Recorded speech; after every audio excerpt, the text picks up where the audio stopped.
Siyempre, ayan na po. Ang ganda na po ng kulay. Lagyan na po natin sa ibabaw yung ating natitirang egg. Ayan po. Yan, yan.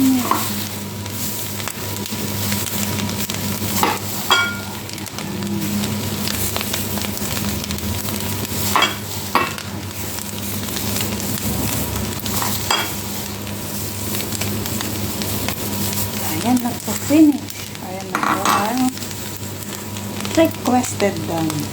Tapos po ng aking amo. Ayan po.